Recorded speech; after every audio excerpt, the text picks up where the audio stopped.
Rahul മാങ്കൂട്ടത്തിന്റെ Bale ജാമ്യം cancel ചെയ്യണം എന്ന് പറഞ്ഞ് പോലീസ് പബ്ലിക് പ്രോസിക്യൂട്ടർ മുഖേന കോടതിയിൽ അപേക്ഷ കൊടുത്തിരിക്കുന്നു. പ്രതി വാദിയെ സ്വാധീനിക്കാൻ ശ്രമിച്ചു എന്ന രീതിയിലാണ് അപേക്ഷ കൊടുത്തിരിക്കുന്നത്. ആ പോലീസിന്റെ മുമ്പില് ആ ജാമ്യം കോടതി അനുവദിച്ചപ്പോൾ ചില കണ്ടീഷൻസ് പ്രതിയോട് അനുസരിക്കാൻ പറഞ്ഞിട്ടുണ്ട്.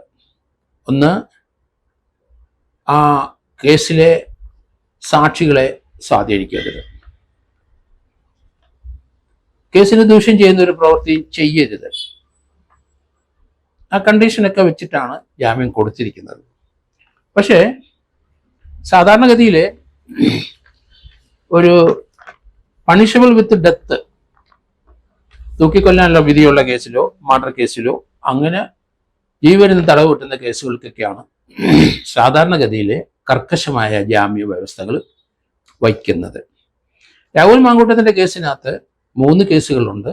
ഇതിൽ രണ്ടാമത്തെ കേസിലെ പെൺകുട്ടിയാണ് കോടതിയിൽ തന്നെ രാഹുൽ മാങ്കൂട്ടം വിളിച്ചു എന്നുള്ള രീതിയിൽ ഒരു പരാതി കൊടുത്തിരിക്കുന്നത്. സാധാരണഗതിയിൽ ആ പ്രതിയെ ആരെങ്കിലും വിളിച്ചാൽ പ്രതി വിളിച്ചതിന് മറുപടി പറയുന്നതിന് അത് ബെയിൽ കണ്ടീഷൻ വയലേറ്റ് ചെയ്തെന്ന് പറയാൻ കഴിയില്ല. പറഞ്ഞിട്ടുണ്ടോ ഇല്ലെന്ന് നമുക്കറിയില്ല. ഏതായാലും പോലീസിന്റെ ഒരു നീക്കം അങ്ങനെയാണ്. ഈ 3 കേസുകളും നിലനിൽക്കാൻ സാധ്യതയില്ലാത്ത കേസുകളാണെന്ന് നേരത്തെ മുതൽ ആ കേസിന്റെ ജാമ്യം 3 കേസിലും കൊടുത്തപ്പോൾ തന്നെ പറഞ്ഞിരുന്നു. എങ്കിലും ഇതിനകത്തൊരു കണ്ടീഷൻ ഇമ്പോസ് ചെയ്തിട്ടാണ് ജാമ്യം കൊടുത്തിരിക്കുന്നത്. രണ്ടാമത്തെ കേസിനകത്ത് പെൺകുട്ടി ബാംഗ്ലൂരിലാണ് ജോലി ചെയ്യുന്നത്. തിരുവനന്തപുരത്ത് വന്നു, അവിടെ വെച്ച് ഒരു റിസോർട്ടിൽ കൊണ്ടുപോയി പീഡിപ്പിച്ചു എന്നുള്ളതാണ് 2023 സംഭവം. ഏകദേശം 2 വർഷത്തോളമായി അതിന് ശേഷമാണ് ആ കേസ് കൊടുക്കുന്നത് തന്നെ. ആ ലാഗ് തീർച്ചയായിട്ടും പല കാര്യങ്ങളും ഉണ്ട് അതിനകത്ത്. ഡിലേ ആയിട്ടുള്ള ഒരു FIR, അതിൻ്റെ വാലിഡിറ്റിയെ പറ്റി BNS തന്നെ കൃത്യമായി പറയുന്നുണ്ട്. BNSS അത് പറയുന്നുണ്ട്. ഡിലേ ആയിട്ടുള്ള FIRനെ ഒന്നുകൂടെ ചിന്തിക്കണം എന്നുള്ള രീതിയിൽ തന്നെയാണ് പറഞ്ഞിരിക്കുന്നത്. എന്തുകൊണ്ടാണ് ആ ഡിലേ വന്നത്? അത് അവർ തൃപ്തികരമായി അന്വേഷണ ഉദ്യോഗസ്ഥനെ കോടതിയെ ബോധ്യപ്പെടുത്തേണ്ടതുണ്ട്. പക്ഷേ ഈ കേസിനകത്ത് ഇപ്പോൾ ആ പെൺകുട്ടി പറഞ്ഞിരിക്കുന്നത് തന്നെ രാഹുൽ മാങ്കൂട്ടം ഫോണിൽ വിളിച്ചു എന്നുള്ള രീതിയിലാണ്. ഒരു കേസുണ്ടായാലും വാദിയും പ്രതികളുമായി മാറും നമ്മൾ. വാദികൾ ചിലപ്പോൾ അങ്ങോട്ട് വിളിച്ചു, പ്രതികൾ ഇങ്ങോട്ട് വിളിച്ചെന്ന് വരാം. അതൊരു കുറ്റമായിട്ട് കണക്കാക്കാൻ കഴിയില്ല. പക്ഷേ ഏതെങ്കിലും ഒരു ഭീഷണിയുടെ സ്വരം അതിനകത്തുണ്ടോ, സ്വാധീനിക്കാൻ ശ്രമിച്ചതായിട്ടൊരു ഇതുണ്ടോ, അല്ലെങ്കിൽ വീണ്ടും താൻ അവരെ ഉപദ്രവിക്കും എന്നുണ്ടോ, ഇങ്ങനെയൊക്കെയുള്ള കണ്ടീഷൻസ്, ഇങ്ങനെയൊക്കെയുള്ള ത്രട്ടനിങ് ആയിട്ടുള്ള കാര്യങ്ങൾ ഉണ്ടെങ്കിൽ മാത്രമേ ബെയിൽ ക്യാൻസൽ ചെയ്യാൻ കഴിയുള്ളൂ. ഒരിക്കലും bail once granted it is very difficult to cancel it. ഇതാണ് സാധാരണ കാണുന്നത്. സുപ്രീം കോടതി വരെ പലരും പോയിട്ട് മടങ്ങിപ്പോകുന്നത് നമുക്കറിയാം. ഒരിക്കൽ ബെയിൽ ക്യാൻസൽ ചെയ്തിട്ടുണ്ടെങ്കിൽ പിന്നീട് അത് ഒരിക്കൽ ബെയിൽ കൊടുത്തിട്ടുണ്ടെങ്കിൽ പിന്നീട് അത് ക്യാൻസൽ ചെയ്യാൻ വലിയ ബുദ്ധിമുട്ടാണ്. കാരണം കണ്ടീഷൻ വയലേഷൻ 2-3 പ്രധാനപ്പെട്ട കാര്യങ്ങളുണ്ട്. ഒന്ന്, ആ വാദിയെ ഭീഷണിപ്പെടുത്താൻ പാടില്ല, അവരെ സ്വാധീനിക്കപ്പെടുത്താൻ പാടില്ല. അങ്ങനെയൊക്കെ തെളിവുണ്ടെങ്കിൽ മാത്രമേ ക്യാൻസലേഷൻ്റെ കാര്യം കോടതി പരിഗണിക്കുകയുള്ളൂ. അല്ലാതെ അവരെ കാണാൻ ശ്രമിക്കുകയോ വേറെ ആരെങ്കിലും വിട്ട് ഭീഷണിപ്പെടുത്തുകയോ അങ്ങനെയൊന്നും ഇതുവരെ രാഹുൽ മാങ്കൂട്ടത്തിൻ്റെ കാര്യത്തിൽ ഉണ്ടായിട്ടില്ല. ഒരു ഫോണിൻ്റെ കാര്യം മാത്രം പറയുന്നുണ്ട്. പരസ്പരം സംസാരിച്ചിട്ടുണ്ടോ, അങ്ങനെയുള്ള കാര്യങ്ങളൊക്കെ കോടതി നോക്കേണ്ടി വരും. അല്ലാതെ ഒരു പ്രോസിക്യൂഷനോ ഒരിക്കൽ അത് ക്യാൻസൽ ചെയ്യണമെന്ന് പറഞ്ഞു കഴിഞ്ഞാൽ അത് അത്രത്തോളം വില പോകില്ല എന്നാണ് എനിക്ക് തോന്നുന്നത്. 437 CRPC അനുസരിച്ച് ബെയിൽ ഒരിക്കൽ കൊടുത്തിട്ടുണ്ടെങ്കിൽ അതിൽ 2-3 ഇമ്പോർട്ടൻ്റ് ആയ കണ്ടീഷൻസ് ഉണ്ട്.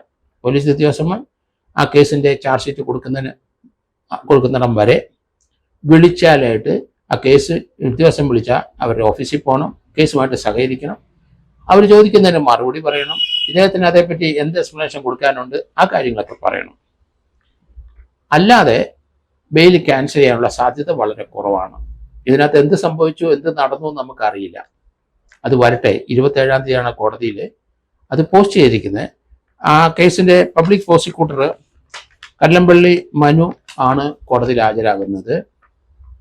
അദ്ദേഹം ആ ബെയിൽ ക്യാൻസൽ ചെയ്യാൻ കൊടുത്തിരിക്കുന്നത് അതിൻ്റെ എന്താണ് ഇയാൾ ഒഫൻസ് ചെയ്തതെന്ന് നമുക്ക് വ്യക്തതയില്ല. രാഹുൽ മാങ്കൂട്ടം അങ്ങനെ ഈ ബെയിൽ നിൽക്കുമ്പം ആരെങ്കിലും ഭീഷണിപ്പെടുത്തിയോ അല്ലെങ്കിൽ സാക്ഷികളെ ആരെങ്കിലും സ്വാധീനിക്കപ്പെടുക്കാൻ പോകുമെന്ന് എനിക്ക് തോന്നുന്നില്ല. അങ്ങനെയുള്ള എവിഡൻസ് ഉണ്ടെങ്കിൽ അത് തീർച്ചയായിട്ടും ക്യാൻസൽ ചെയ്യാനുള്ള സാധ്യതയുണ്ട്. പക്ഷെ പൊതുവെ അതിന് അപ്പീൽ കൊടുക്കാം. സെഷൻസ് കോടതിയിലോ അല്ലെങ്കിൽ ഹൈക്കോടതിയിലോ. ലോവർ കോടതിയിൽ നിന്നാണ് ആ നോട്ടീസ് വന്നെങ്കിൽ അതിന് അപ്പീൽ കൊടുക്കാനുള്ള സാധ്യത വളരെ കൂടുതലാണ്. സെഷൻസ് കോടതി കൊടുക്കാം, ഹൈക്കോടതി കൊടുക്കാം, സുപ്രീം കോടതി കൊടുക്കാം. അങ്ങനെ ബെയിൽ ക്യാൻസൽ ചെയ്യാനുള്ള സാധ്യത അതിനകത്തുണ്ടോ ഇല്ലയോ എന്ന് കോടതി പരിശോധിക്കും.